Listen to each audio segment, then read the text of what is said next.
Deuxième partie. La route étoilée de l'expérience. Chapitre 1. Un tour par ici. À cet instant, Aqualus est fort troublée au point de perdre connaissance. Ce n'est qu'au bout de 2 heures qu'elle ouvre les yeux. C'est alors qu'elle raconte à Cléonis. Je me suis comme évadé de mon corps, et même si d'où nous sommes je n'arrive pas à communiquer par télépathie, j'ai été projeté sur des images de l'Unis que j'ai perçues comme réelles. J'ai plus que le sentiment que c'est ma sœur jumelle Clara qui est venue me chercher, hélas. Pourquoi dis-tu cela? Parce qu'elle vient de mourir, ces dernières heures. Je l'ai compris lorsque j'ai vu l'image de son cœur briller comme une étoile. C'est un don chez moi. Quand une personne meurt, j'ai la vision du cœur du défunt qui se détache comme une lumière qui s'envole. Je suis la seule sur l'Unis qui ait cette perception. Tu ne t'es jamais demandé pourquoi tu as ce don? Non, mais je n'ai jamais été affligé d'un décès de qui que ce soit, même de mes proches. Je viens de ressentir que Clara est morte depuis peu. Mais cela ne me touche pas. Pourtant, j'adore ma sœur. J'ai passé toute mon enfance avec elle. Nous avons suivi nos études de pilote spatial ensemble. Sa disparition ne m'attriste pas. Mais ne le prends pas mal. Je ne suis qu'à moitié étonné de ce que tu me dis. Car séparé de mon père, puis de ma mère et mon frère, je n'ai jamais été attristé. Je sens qu'ils vivent encore dans mon cœur. Mais Aqualus, tu ne m'avais jamais parlé de Clara? Tu me l'as cachée? Raconte-moi un peu comment elle était. Tu veux connaître Clara? Vraiment?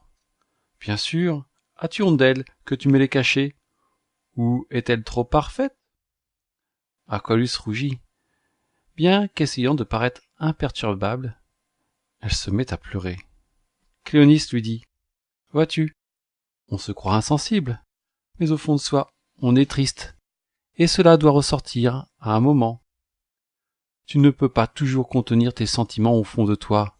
Regarde pour Jacques, tu l'aimes, mais cela reste trop à l'intérieur de ton cœur. Aqualus ne pleure jamais, mais pour elle, cette mort est de trop, et à Cléonis elle raconte. On m'a dit que mon père était un grand voyageur, toujours à naviguer d'étoile en étoile. Clara et moi ne l'avons peut-être même pas connu, car nous vivions dans notre famille adoptive alors que nous n'avions que quelques mois. Je n'ai aucun souvenir de lui, alors que notre père adoptif, lui, nous a tout appris. C'était un militaire, il naviguait sur des croiseurs intergalactiques, mais quand lui et sa femme nous ont adoptés, il a abandonné son métier pour s'occuper de nous. C'est lui qui nous a transmis son amour de l'espace. Clara et moi en étions passionnés. Nous rêvions de devenir un jour pilotes. Clara était plus capable que moi. J'ai toujours dû travailler plus qu'elle pour arriver à des résultats. Bien évidemment, comme je travaillais énormément, j'arrivais toujours devant elle, qui semblait reconnaître que j'étais la meilleure. Et je lui ai fait croire que j'étais fort doué, ce qui a toujours été le contraire.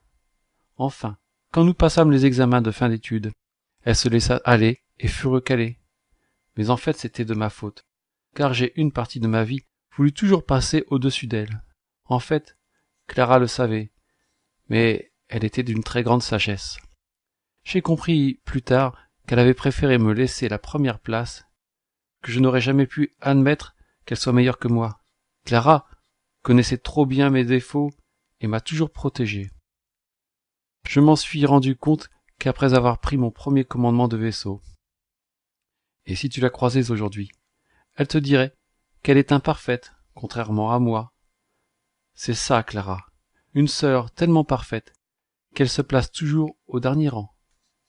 Mais moi, quand je me regarde, je me trouve finalement moche et idiote.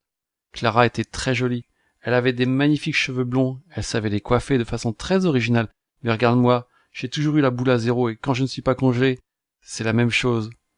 Clara aime les hommes et je sais que Starker est son amant. Je vais te faire une confidence, Cléonis, de ma vie. Je n'ai jamais eu d'amant. Je suis encore vierge. Pour tout cela, Clara dépasse de loin le meilleur de mon être. Ce que j'ai vu durant mon sommeil, c'est qu'elle s'est sacrifiée pour tout un peuple, afin que nos amis puissent continuer la recherche que nous avons commencée ensemble. Je ne sais pas pour quelle raison, mais elle l'a fait consciemment. Clara avait une force psy beaucoup plus raisonnable que la mienne, mais elle avait un pouvoir de conscience beaucoup plus important que le mien. J'ai senti sa force se répandre en moi, comme si elle m'habitait désormais. Aqualus sait très bien que ton esprit se soit libéré maintenant. Tu n'aurais pas pu continuer à garder en toi ces pensées. Mais je dois te dire que tu te sous-estimes, car Clara et toi êtes jumelles. Vous avez toujours eu une grandeur d'âme inestimable.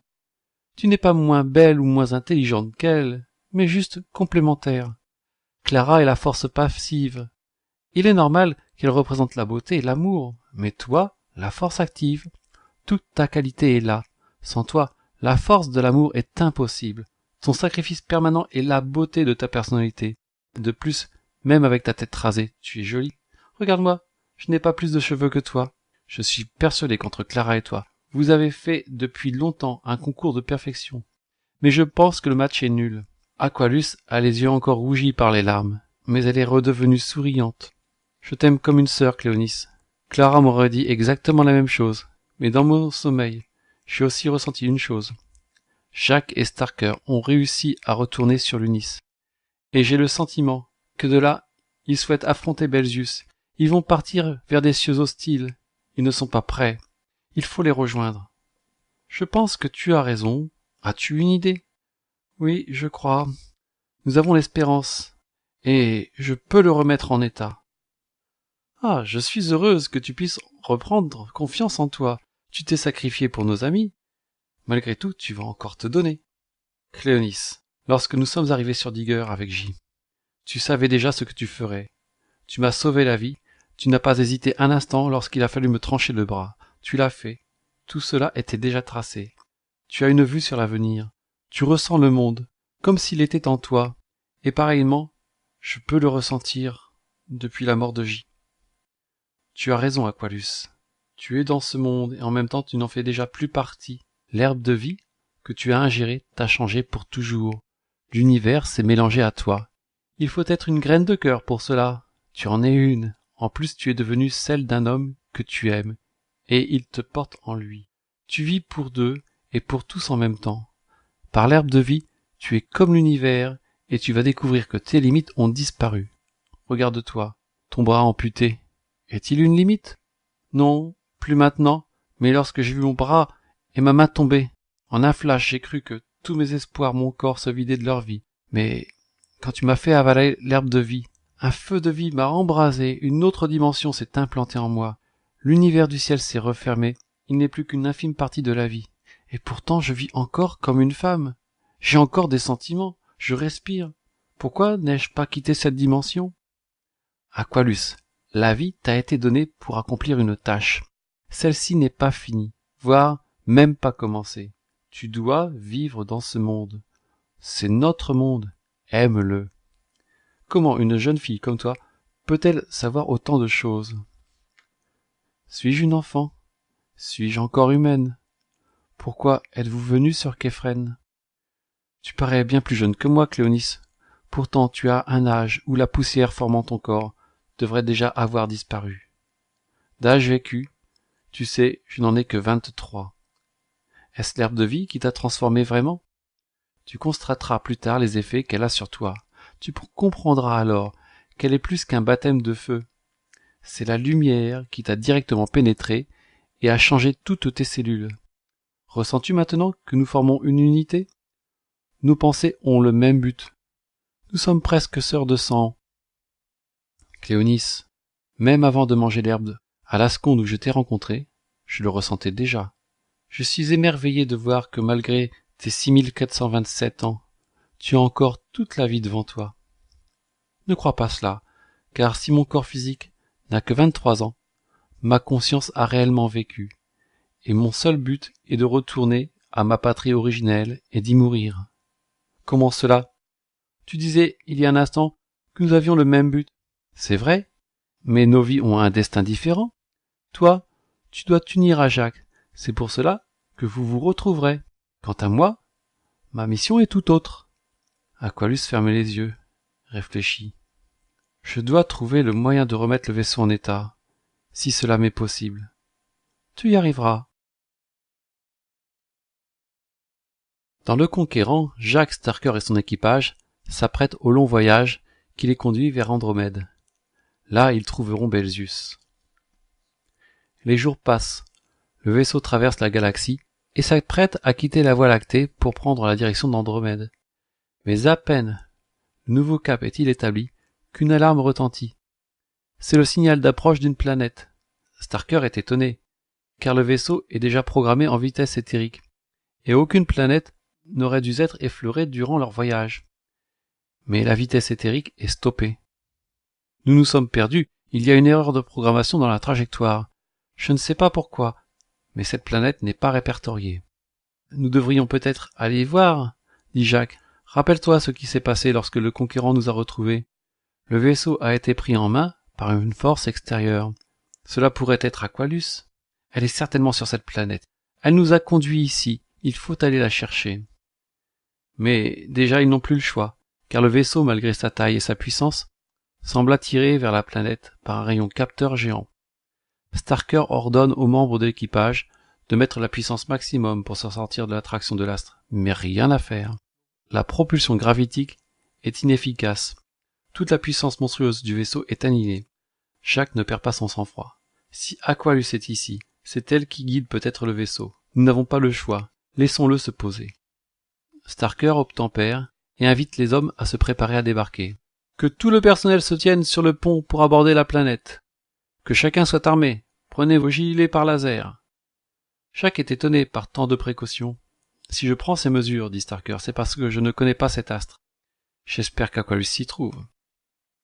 Le Conquérant traverse la couche gazeuse en douceur. Serait-ce un bon présage? Les capteurs externes indiquent que la planète est viable.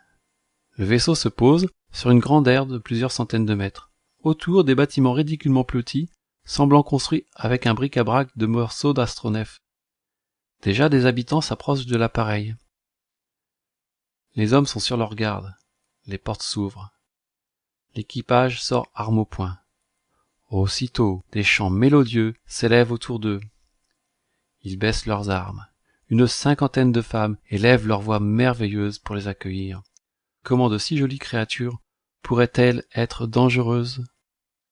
Starker et Jacques sortent des rangs et demandent « Y a-t-il parmi vous une responsable? Nous souhaiterions savoir pourquoi notre vaisseau a été capté par votre planète. Nous aimerions pouvoir continuer notre voyage. » Une femme émerge du groupe. Sa beauté est telle qu'aucun homme ne peut y rester insensible. Ses cheveux rouges arrivant à la croupe, ses jambes élancées, montées sur des chaussures fines et dorées. Une robe faite d'un voile blanc immaculé, lui couvrant juste un peu les seins, des yeux verts, comme l'eau des océans. Tout homme, l'écoutant, se sent attiré comme par un aimant. Cher équipage, c'est pour nous un honneur de vous recevoir sur notre planète. Nous ne sommes que quelques dizaines à vivre en ces lieux. Nous vous invitons à vous restaurer dès maintenant, avant de reprendre votre voyage. Soyez bienvenus chez nous. Mon peuple est pacifique.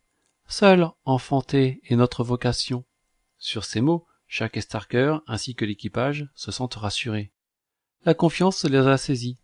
C'est alors que l'ensemble des femmes chante en chœur cet hymne d'accueil.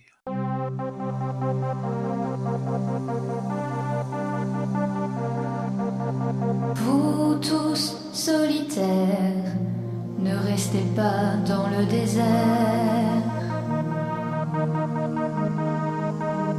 Laissez-vous aller un court instant. Partagez avec nous du bon temps.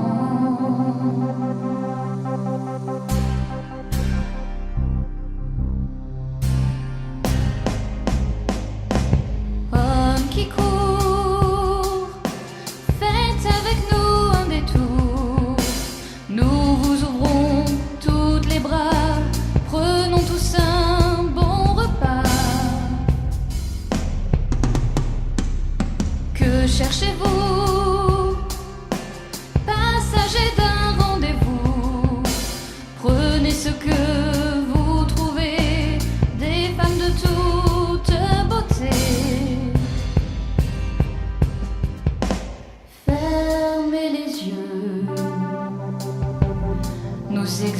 exaucerons tous vos vœux. Nous apaiserons toutes vos pensées.